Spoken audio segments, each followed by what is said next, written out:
This is a great question. Do you focus on a certain age group? I think I kind of just answered that in a roundabout way.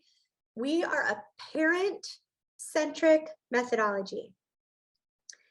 We have some strategies and tools, mostly around communication, and how to, work with kids and set limits and come to agreements around family values, boundaries and limits and rules.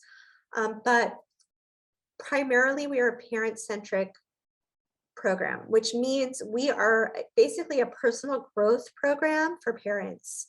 We give parents the tools of emotional intelligence, of nervous system regulation, of conscious communication, of making peace with their parenting past.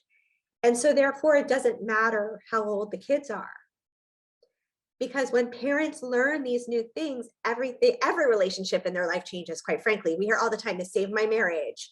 I'm a better boss now. I am a better employee now. I'm more compassionate to people with different worldviews than me now.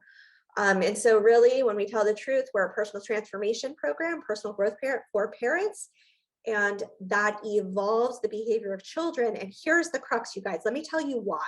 Children's behavior, most of the time, not all the time, especially when we're dealing with neurodiversity, children whose basic needs aren't being met, right? They're tired, they're hungry, they're experiencing worry, anxiety, fear, they've experienced trauma, right? Like, take all those off the table. But by and large, children's behavior is an expression of their needs being met or unmet.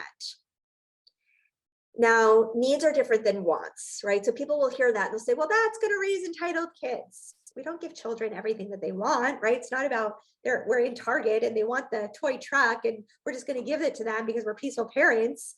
We're talking about the actual human needs that all people share, us too. And so these core human needs are, I'm going from memory here, so I'm not going to get them all.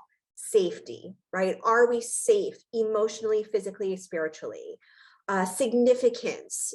Do we matter? Are we being heard? Validation.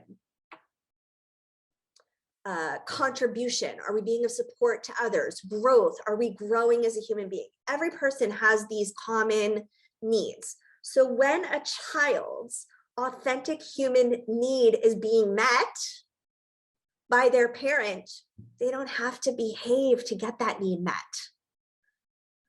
Right? It just busts through all these myths about, conscious parenting, that it's going to raise entitled kids. It's actually the opposite. And so that was a really long answer to your question. To the age of the child doesn't matter. Now, obviously, the younger, the better, right? When we parent children in this way from a young age, they move through the developmental phases into being teenagers, into being young adults, into being adults who've had when I say privilege, capital P privilege, of having their self-esteem, self-worth, self-love intact through that process. Because what traditional parenting does is it takes kids down a notch, right? And it says to us that's a good thing. Children need to be put in their place. Tough love is a good thing. Well, what are we doing? We're ratcheting it away at their self-esteem. We're ratcheting away at their self-confidence. We're ratcheting it away at their safety and speaking up in the face of injustice.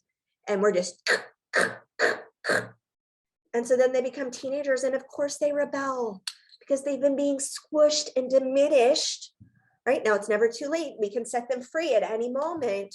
But gosh, imagine a world where more and more of these children are being raised with expansion, letting their light shine, listening to their opinions, letting them have a voice. Oh, the whole world becomes better.